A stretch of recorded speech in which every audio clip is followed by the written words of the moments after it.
नमस्कार दोस्तों, स्वागत है आप सभी का आपके अपने YouTube channel online study with DK में। आज हम बात करेंगे हिंदी सब्जेक्ट की और आज हिंदी सब्जेक्ट में हम 100 टॉप क्वेश्चन अनेक शब्दों के एक शब्द इस टॉपिक से लेकर आए हैं, जो कि आपके एग्ज़ाम की दृष्टि से और आने वाली जितनी भी सभी प्रतियोगिता परीक्षाएं सभी की दृष्टि से बहुत ज़्यादा इम्पोर्टेंट होने वाले हैं। वीडियो में सभी हमने इम्पोर्टेंट क्वेश्चनों को शामिल किया है जो कि विभिन्न एग्ज़ामों में पूछे गए हैं और आप लोगों को पता होगा कि सभी एग्ज़ाम में अनेक शब्दों से एक शब्द लगभग पूछा जाता है। फटाफट बढ़ते हैं क्वेश्चनों की ओर। बस छोटी सी रिक्वेस्ट है, वीडियो को देखते समय वीडियो को लाइक एवं शेयर करना ना भूलें और यदि वीडियो आपको अच्छा लगता है तो कमेंट बॉक्स में लिखकर ज़रूर बताइए कि आज का वीडियो आपको कैसा लगा। साथ ही में आप लोग अपना आकलन भी करते चलें कि आपको टॉप 100 में से कितने अंक प्राप्त हुए। सभी को कमेंट बॉक्स में लिखकर बताना है कि आज आपने कितने क्वेश्चन सही किए हैं। आज हमारे इन 100 क्वेश्चनों के साथ पूरे 1500 क्वेश्चन कंप्लीट होने जा रहे हैं। चलिए तो बढ़ते हैं क्वेश्चनों की ओर। आज का पहला क्वेश्चन है, जो स्त्री विद्वान हो उसे क्या कहा जाता है? शिक्षिता, विदुषी, महिषी या फिर पंडिता? तो उसे कहा जाता है विदुषी, यानी दूसरा वाला जो ऑप्शन है वो यहाँ पे अपना सही होगा। विद्वान स्त्री को विदुषी कहा जाता है। चलिए अगला क्वेश्चन देखिए। वह स्त्री जिसकी कोई संतान ना हो उसे विधवा, अप्रसूता, बांझ या फिर कुल्टा? उसे क्या कहा जाता है? तो वह स्त्री जिसकी कोई संतान ना हो उसे बांझ कहा जाता है। चलिए अगला देखिए। जो शब्दों द्वारा व्यक्त ना किया जा सके, जो शब्दों के द्वारा व्यक्त ना किया जा सके उसे क्या कहा जाता है? अनुपम, अद्वितीय, अनिर्वचनीय या फिर जितेंद्रीय? तो आपको यहाँ पे बता दें, जो शब्दों द्वारा व्यक्त ना किया जा सके उसे अनिर्वचनीय कहा जाता है। तीसरा वाला ऑप्शन यहाँ पे अपना सही होगा। आगे देखिए। शरीर धारण करने वालों द्वारा प्रदत्त यातनाएं, शरीर धारण करने वालों द्वारा प्रदत्त यातनाएं शारीरिक कहलाती है, दुखी, कष्टपूर्ण या फिर अधिभौतिक? तो वो कहलाती है आपकी शारीरिक। तो यहाँ पे पहला वाला जो ऑप्शन होगा वो अपना यहाँ पे सही होगा। शरीर धारण करने वालों द्वारा प्रदत्त यातनाएं कहलाती है शारीरिक। चलिए आगे देखिए। जिसे सूंघा जा सके उसे सूंघनी कहेंगे, अग्नि, घ्राणी या फिर अच्छा? तो यहाँ पे आपको बता दें, जिसे सूंघा जा सके उसे कहेंगे घ्राणी। सा वाला ऑप्शन है अपना यहाँ पे सही होगा। जिसे सूंघा जा सके उसे कहेंगे घ्राणी। चलिए आगे देखिए।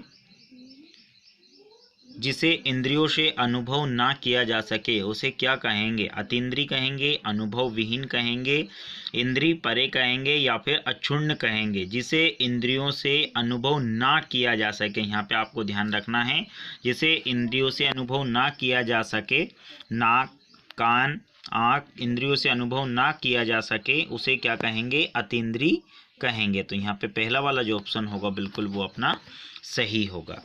चलिए आगे देखिए। जिसको एक स्थान से दूसरे स्थान पर ले जाया जा सके उसे क्या कहेंगे?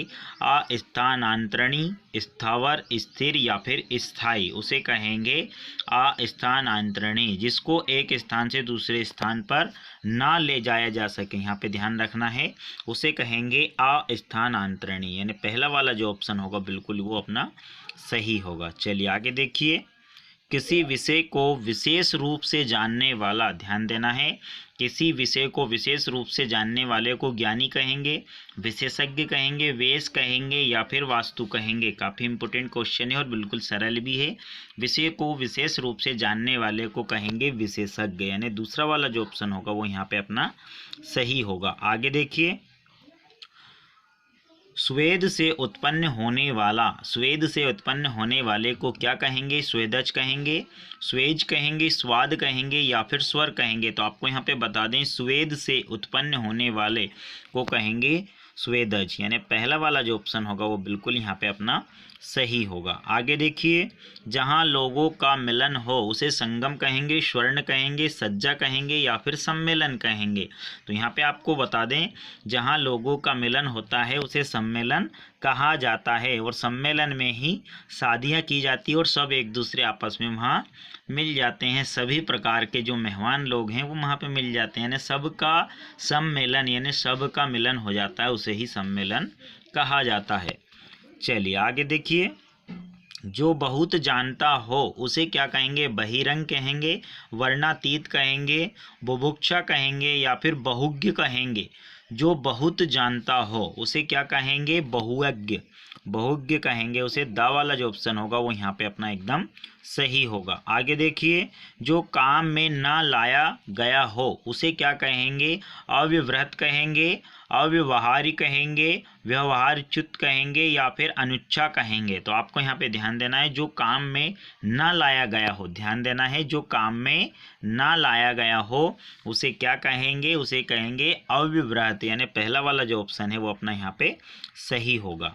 चलिए आगे देखना है, अतिथि की सेवा करने वाले को क्या कहेंगे, अतिथ्य कहेंगे, अतिथेय कहेंगे, अतिथेय कहेंगे या फिर अतिथि सेवी कहेंगे। क्या कहेंगे उसे, अतिथेय कहेंगे। अतिथि की सेवा करने वाले को अतिथेय कहेंगे, यानी कि अपना तीसरा वाला ऑप्शन यहाँ पे सही होगा। चलिए आगे देखिए, जो 2 बार जन्म लेता हो उसे द्विज कहेंगे, साधु कहेंगे, राक्षस कहेंगे या फिर मनुष्य कहेंगे।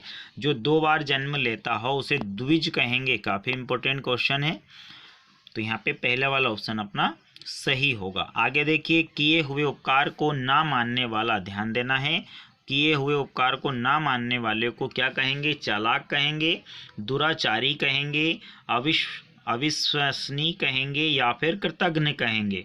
तो उसे क्या कहेंगे, कृतघ्न। जो किए हुए उपकार को ना मानने वाले को कृतघ्न कहेंगे, यानी चौथा वाला जो ऑप्शन होगा वो अपना यहाँ पे सही होगा। आगे देखिए, जो अनुकरण करने योग्य हो, अनुपम, आलोचक, अनुकरणी या फिर करण। जो अनुकरण करने योग्य हो उसे क्या कहेंगे, अनुकरणी कहेंगे, यानी कि तीसरा वाला जो ऑप्शन होगा वो सही होगा। अनुकरण जिसे देखकर सब देखने की चाह रखते हैं और जो वो करता हो वैसा ही करने की सोचते हैं, तो जो अनुकरण करने योग्य हो उसे अनुकरणी कहते हैं।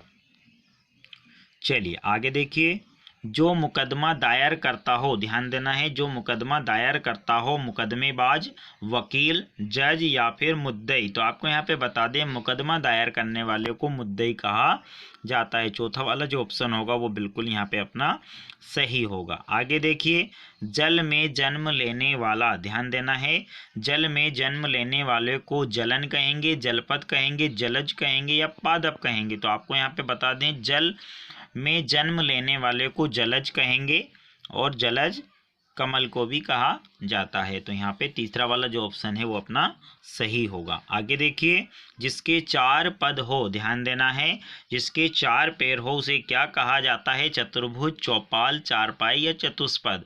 आपको यहाँ पे बता दें, जिसके 4 पद हो यानी 4 पैर हो उसे चतुष्पद कहा जाता है, यानी चौथा वाला जो ऑप्शन होगा बिल्कुल यहाँ पे अपना सही होगा। आगे देखिए, शक्ति का उपासक, ध्यान देना है, शक्ति का उपासक सेव कहा जाता है, शाक्त कहा जाता है, सील या फिर शौर्य कहा जाता है। तो यहाँ पे आपको बता दें, शक्ति के उपासक को शाक्त कहा जाता है, यानी दूसरा वाला जो ऑप्शन होगा वो यहाँ पे अपना सही होगा। चलिए आगे देखिए, क्षुधा से आतुर, क्षुधातुर, क्षुद्र, क्षम्य या फिर खाद्य। तो आपको यहाँ पे बता दें, क्षुधा से आतुर को क्षुधातुर कहा जाता है, यानी पहला वाला जो ऑप्शन हो वो बिल्कुल यहाँ पे अपना सही होगा। आगे देखिए, जो देने योग्य हो उसे देय कहा जाता है, दाय कहा जाता है, दाह कहा जाता है या फिर दाम कहा जाता है।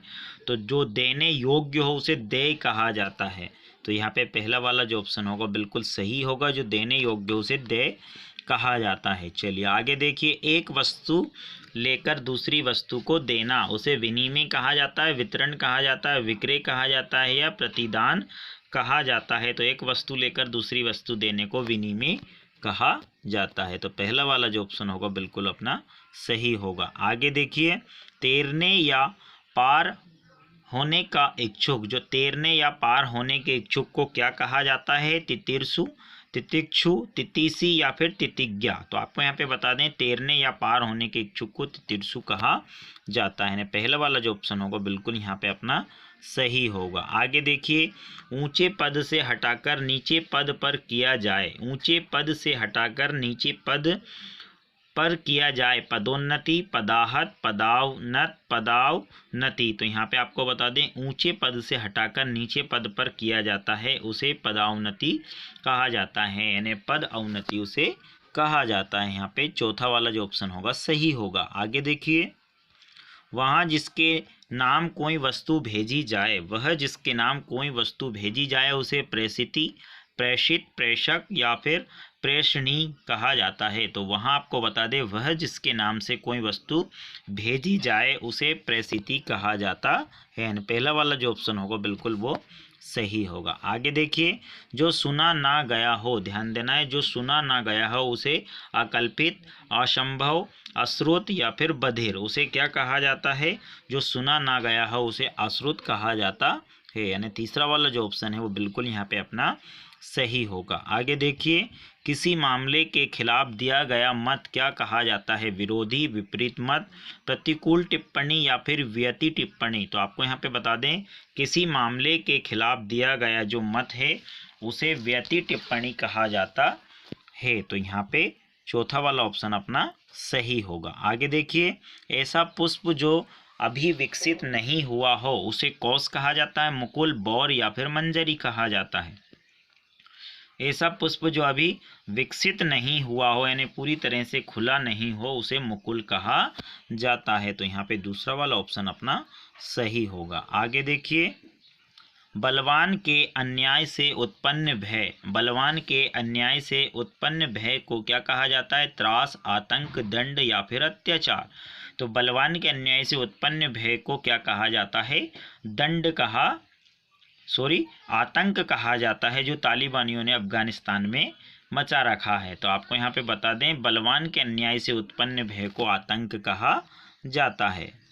चलिए आगे देखिए, हाँ, स्त्री जिसका पति रात में पराई स्त्री के पास रहकर प्रायः घर आए उसे कुल्टा, पतिता, खंडिता या व्यक्ता कहा जाता है। तो उसे कहा जाता है खंडिता, यानी कि आपका तीसरा वाला ऑप्शन यहाँ पे सही होगा। चलिए आगे देखिए, किसी संघ का या संस्था का स्थायी प्रधान क्या कहलाता है? सभापति, संयोजक, अध्यक्ष या फिर प्रधान। तो किसी संघ का जो संस्था प्रभारी या संस्था का स्थायी प्रधान जो होता है उसे क्या कहा जाता है? उसे अध्यक्ष कहा जाता है। तो यहाँ पे तीसरा वाला जो ऑप्शन होगा वो अपना बिल्कुल सही होगा। आगे देखिए, वह मानसिक स्थिति जब किसी अमंगल की घटना होने की बात मन में हो उसे शंका, संभावना, भय या फिर आशंका क्या कहा जाता है? तो वह मानसिक स्थिति जब किसी अमंगल की घटना होने की बात मन में हो उसे आशंका कहा जाता है। यानी चौथा वाला ऑप्शन यहाँ पे अपना सही होगा। आगे देखिए, मित्रों या संबंधियों के प्रति लगाव को क्या कहा जाता है? चाह, वात्सल्य, स्नेह या फिर प्रणय। तो आपको यहाँ पे बता दें, मित्रों या संबंधी के प्रति जो लगाव है उसे स्नेह कहा जाता है। यानी तीसरा वाला जो ऑप्शन होगा वो बिल्कुल यहाँ पे सही होगा। मित्रों या संबंधियों के प्रति जो लगाव होता है उसे स्नेह कहा जाता है। चलिए आगे देखिए, जो पूरी तरह पका ना हो उसे वयस्क, दुष्चाप कहा जाता, परिपक्व कहा जाता है या इनमें से कोई नहीं। तो आपको यहाँ पे बता दें, जो पूरी तरह से पका ना हो उसे क्या कहा जाता है? तो उसे इनमें से कोई नहीं कहा जाता है। यहाँ पे ना वयस्क कहा जाता है, ना दुष्पाच्य कहा जाता है, ना परिपक्व कहा जाता है। उसे जो पूरी तरह से पका ना हो उसे अधपका कहा जाता है। तो यहाँ पे द वाला जो ऑप्शन होगा वो सही होगा, इनमें से कोई नहीं। चलिए आगे देखिए, नम्रता पूर्वक याचना, अनुरोध, प्रार्थना, निवेदन, आग्रह। नम्रता पूर्वक जो याचना की जाती है उसे क्या कहा जाता है? अनुरोध कहा जाता है। तो पहला वाला जो ऑप्शन होगा बिल्कुल यहाँ पे अपना सही होगा। आगे देखिए, सिर पर धारण करने योग्य, सिर पर धारण करने योग्य को छत्र, मुकुट, सिरोधार्य या फिर तिलक क्या कहा जाता है? सिर पर धारण करने वाले को सिरोधार्य कहा जाता है। यानी सा वाला ऑप्शन जो है अपना यहाँ पे सही होगा। चलिए आगे देखिए, जो हर समय दूसरों की बुराई देखता हो, ध्यान देना है, जो हर समय दूसरों की बुराई देखता हो उसे क्या कहा जाता है? आलोचक, परनिंदक, सर्वनिंदक या फिर छिद्रान वेशी। तो आपको यहाँ पे बता दें, जो हर समय दूसरों की बुराई करता हो उसे क्या कहा जाता है? छिद्रान वेशी। तो यहाँ पे द वाला जो ऑप्शन होगा बिल्कुल वो अपना सही होगा। चलिए आगे देखिए, दोपहर के बाद का समय, दोपहर के बाद का जो समय होता है उसे क्या कहा जाता है? ध्यान देना है आप लोगों को। पूर्वाह्न, अपराह्न, मध्याह्न या फिर निशीथ। तो दोपहर के बाद का जो समय होता है उसे अपराह्न कहा जाता है। यहाँ पे दूसरा वाला जो ऑप्शन होगा बिल्कुल वो अपना सही होगा। चलिए आगे देखिए। विशिष्ट अवसर पर विशिष्ट लोगों के समक्ष दिया गया विद्वतापूर्ण भाषण को क्या कहा जाता है? विशिष्ट अवसर पर विशिष्ट लोगों के समक्ष दिया गया विद्वतापूर्ण भाषण अभिभाषण, संभाषण, अपभाषण या फिर अनुभाषण। तो उसे क्या कहा जाता है? अभिभाषण कहा जाता है। यानी पहला वाला जो ऑप्शन होगा बिल्कुल अपना सही होगा। चलिए आगे देखिए। इच्छा के विरुद्ध कार्य करने पर उत्पन्न मनोभाव को क्या कहा जाता है? क्षोभ, खेद, अप्रसन्नता या फिर क्रोध। आपको यहाँ पे बता दें, इच्छा के विरुद्ध कार्य करने पर उत्पन्न जो मनोभाव है उसे क्या कहा जाता है? अप्रसन्नता। क्या कहा जाता है? इच्छा के विरुद्ध कार्य करने पर उत्पन्न मनोभाव को क्या कहा जाता है? अप्रसन्नता कहा जाता है। तो यहाँ पे तीसरा वाला जो ऑप्शन होगा वो बिल्कुल यहाँ पे अपना सही होगा। चलिए आगे देखिए। वह बालक जिसे गोद लिया गया हो, दत्तक, अंकित, औरस या फिर रहत्व। वह बालक जिसे गोद लिया गया हो उसे क्या कहा जाता है? उसे कहा जाता है दत्तक। यानी पहला वाला जो ऑप्शन होगा वो बिल्कुल यहाँ पे अपना सही होगा। दत्तक पुत्र जिसे गोद लिया गया हो उसे कहा जाता है। चलिए आगे देखिए। पाप करने के बाद स्वयं दंड पाना, गलती महसूस करना, उसे क्या कहा जाता है? प्रायश्चित, पश्चाताप, प्रताड़ना या फिर इनमें से कोई नहीं। पाप करने के बाद स्वयं दंड पाना, गलती महसूस करना, उसे पश्चाताप कहा जाता है। यानी दूसरा वाला जो ऑप्शन है बिल्कुल यहाँ पे अपना सही होगा। चलिए आगे देखिए। जिसका इलाज ना हो सके उसे असाध्य, दुसाध्य, क्लिष्ट या फिर असोच कहा जाता है। क्या कहा जाता है? जिसका इलाज ना हो सके उसे कहा जाता है असाध्य कहा जाता है। तो पहला वाला जो ऑप्शन होगा वो बिल्कुल सही होगा। आगे देखिए। जो काम ना करना चाहे उसे आलसी, निकम्मा, अकर्मण्य या फिर दुष्कर, उसे क्या कहा जाता है? जो काम नहीं करना चाहता हो उसे निकम्मा कहा जाता है। यानी दूसरा वाला जो ऑप्शन होगा बिल्कुल यहाँ पे अपना सही होगा। आगे देखिए। जिसे ना देख सके, ना सुन सके और ना छू सके उसे क्या कहा जाता है?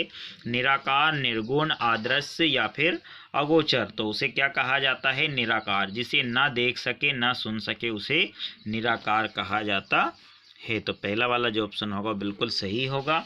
ना देख सके उसे, ना सुन सके, ना छू सके उसे निराकार कहा जाता है। उसका कोई आकार नहीं है। तो पहला वाला जो ऑप्शन होगा बिल्कुल यहाँ पे अपना सही होगा। चलिए आगे देखिए।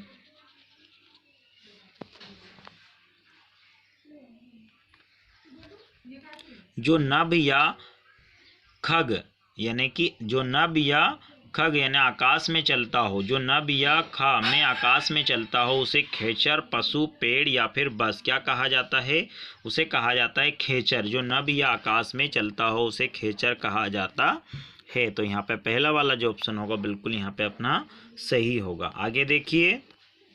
दूसरों की त्रुटियों को खोजने वाले को क्या कहा जाता है? समीक्षक, समीक्षण, छिद्रान्वेषण या छिद्रान्वेषक। दूसरों की गलतियों को जो खोजता है उसे क्या कहा जाता है? छिद्रान्वेषक कहा जाता है। उसे छिद्रान्वेषक कहा जाता है। यानी चौथा वाला जो ऑप्शन होगा बिल्कुल यहाँ पे अपना सही होगा। आगे देखिए। जो कानून अनुकूल नहीं हो, जो कानून के अनुकूल नहीं हो उसे अवैध, जघन्य, अवैध या फिर आवेग, उसे क्या कहा जाता है? जो कानून के अनुकूल ना हो, उसे नहीं हो, उसे अवैध कहा जाता है। यानी पहला वाला जो ऑप्शन होगा बिल्कुल वो अपना सही होगा। आगे देखिए।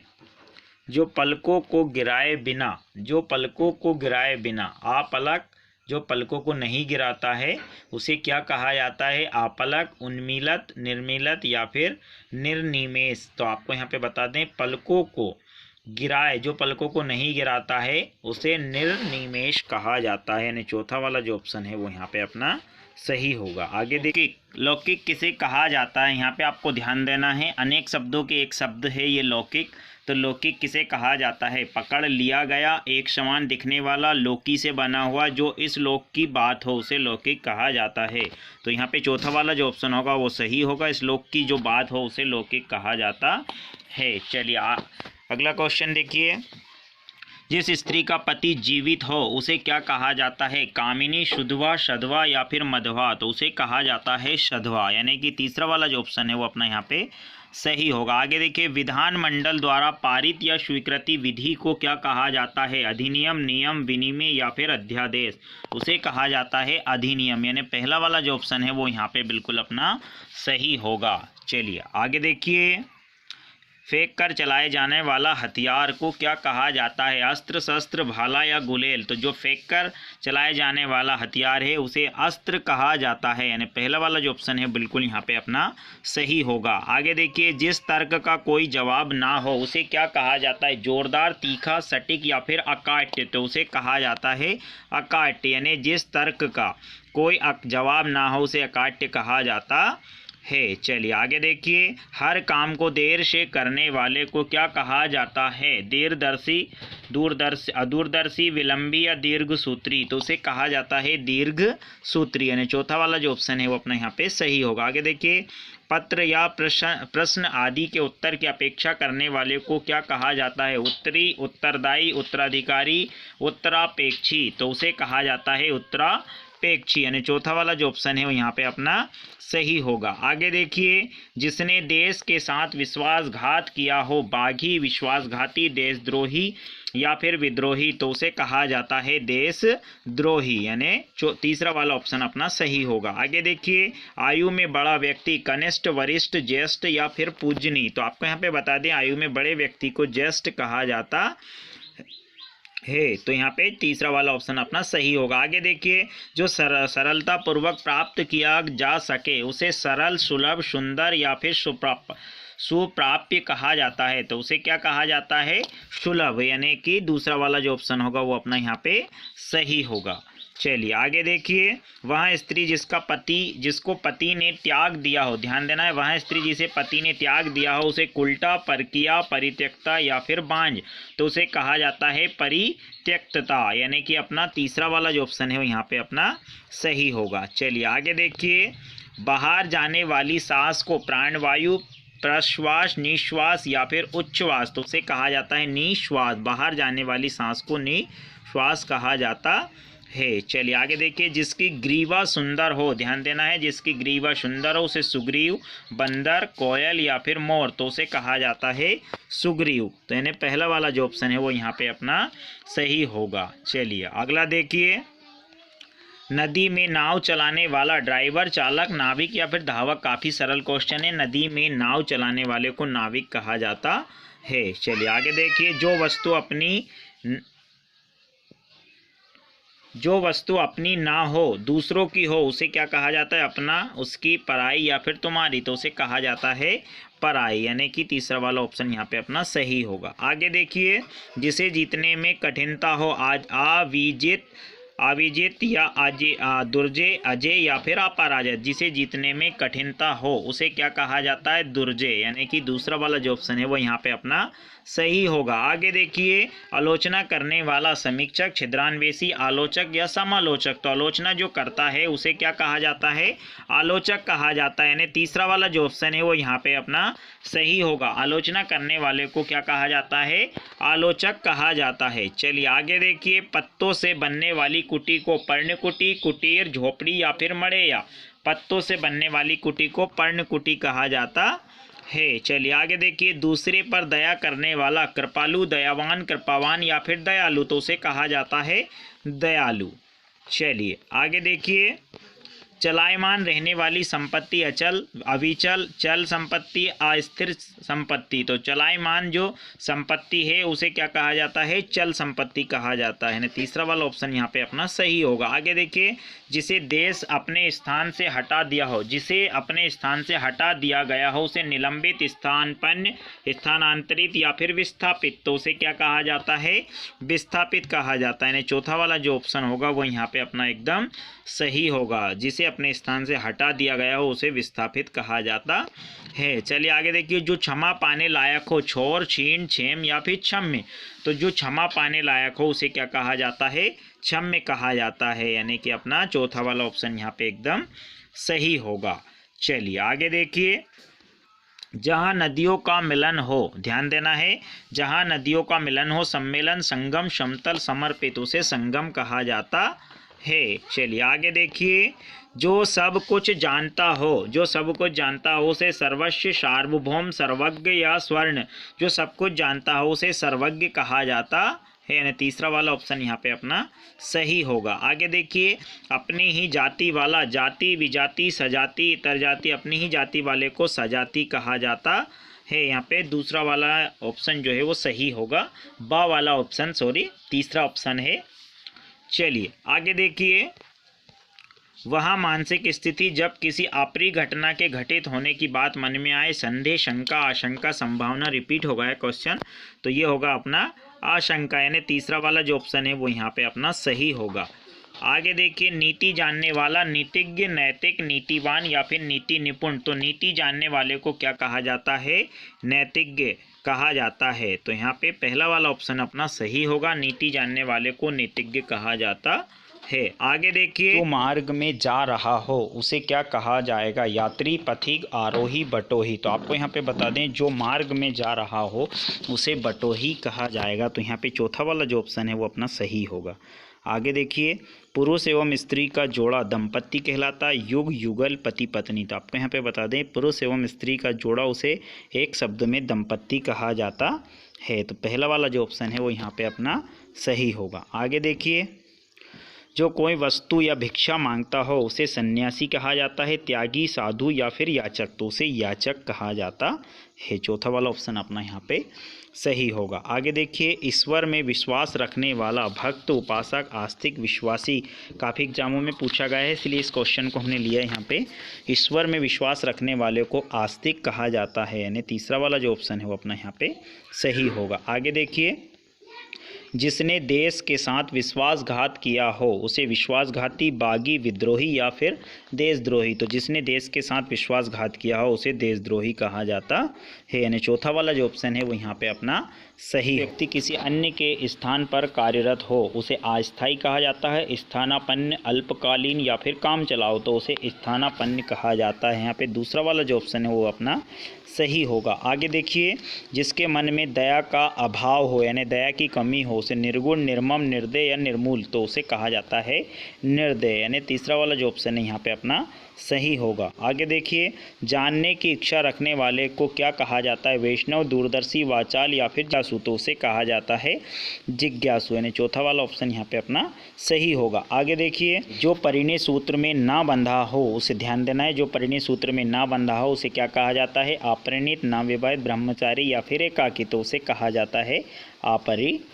पहला वाला ऑप्शन यहाँ पे अपना सही होगा। आगे देखिए, जो दूसरे के बलबूते पर हो उसे पराश्रित, परावलंबी, परान्मुखी या फिर अपर बल, तो उसे कहा जाता है परावलंबी, यानी दूसरा वाला जो ऑप्शन है वो यहाँ पे अपना सही होगा। आगे देखिए, हर काम को देर से करने वाला, दीर्घदर्शी, अदूरदर्शी, दीर्घसूत्री या विलंबी, तो उसे कहा जाता है दीर्घसूत्री, यानी तीसरा वाला ऑप्शन है वो अपना यहाँ पे सही होगा।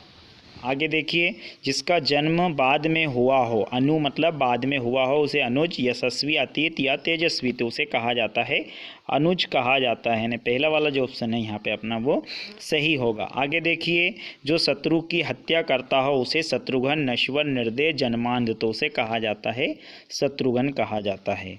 चलिए आगे देखिए, जिसका उदर लंबा हो, उदर मतलब पेट, लंबोदर, विधुर, आकाशचुंबी या नवजात, तो उसे लंबोदर कहा जाता है। लंबोदर अर्थात श्री गणेश जी, उनका पेट बड़ा है, तो जिसका उदर लंबा उसे लंबोदर कहा जाता है। आगे देखिए, समान उदर से जन्म लेने वाला, आजन्म, सहोदर, अनाथ या दुर्बोध, समान उदर से जन्म लेने वाले को सहोदर कहा जाता है, यानी दूसरा वाला ऑप्शन यहाँ पे अपना सही होगा। आगे देखिए, जो स्त्री कविता रचती है उसे कवि, लेखिका, कवयित्री या फिर रचयिता, तो उसे कहा जाता है कवयित्री, जो कविता रचती उसे कवयित्री कहा जाता है। आगे देखिए, जो जन्म से अंधा हो, सूरदास, जन्मांध, धृतराष्ट्र या फिर नश्वर, तो उसे कहा जाता है जन्मांध कहा जाता है, यानी दूसरा वाला ऑप्शन यहाँ पे अपना सही होगा। आगे देखिए, जो दिखने में प्रिय लगता हो, आकर्षक, मनमोहक, प्रियदर्शी या पारलौकिक कहा जाता है। तो जो दिखने में प्रिय लगता हो उसे प्रियदर्शी कहा जाता है, यानी तीसरा वाला जो ऑप्शन होगा वो अपना यहाँ पे सही होगा। आगे देखिए, किसी की मृत्यु पर दुखी होना, क्षोभ, शोक, खेद या फिर दुख। किसी की मृत्यु पर दुखी होना उसे कहा जाता है शोक, यानी कि दूसरा वाला जो ऑप्शन है वो यहाँ पे अपना सही होगा। चलिए आगे देखिए, जिसका मूल्य ना लगाया जा सके, अमूल्य, बहुमूल्य, कीमती या मूल्यवान। जिसका मूल्य ना लगाया जा सके वो अमूल्य कहलाता है, पहला वाला ऑप्शन यहाँ पे अपना सही होगा। आगे देखिए, नैतिक नियमों का उल्लंघन अपराध कहलाता है, पाप, अपयश या फिर कलंक। तो उसे कहा जाता है पाप कहा जाता है, दूसरा वाला ऑप्शन यहाँ पे अपना सही होगा। आगे देखिए, किसी विशेष वस्तु की हार्दिक इच्छा हो, उसे इच्छा, चाह, अभिलाषा या फिर ज़रूरत। तो उसे अभिलाषा कहा जाता है, तीसरा वाला ऑप्शन यहाँ पे अपना सही होगा। आगे देखिए, राजाओं का राजा राजा कहलाता है, भूप, बादशाह या फिर सम्राट। तो वो कहलाता है सम्राट, यानी चौथा वाला ऑप्शन यहाँ पे अपना सही होगा। इस प्रकार पूरे 1500 क्वेश्चन यहाँ पे कंप्लीट हो गए हैं। यदि आप लोगों ने अभी तक पिछले टॉपिकों को कंप्लीट नहीं किया है तो आप डिस्क्रिप्शन लिंक में जाकर या चैनल पर विजिट करके पूरे 1500 क्वेश्चन कंप्लीट कर सकते हो। जल्दी ही मिलते हैं नए वीडियो में नए क्वेश्चन के साथ, तब तक के लिए नमस्कार, धन्यवाद।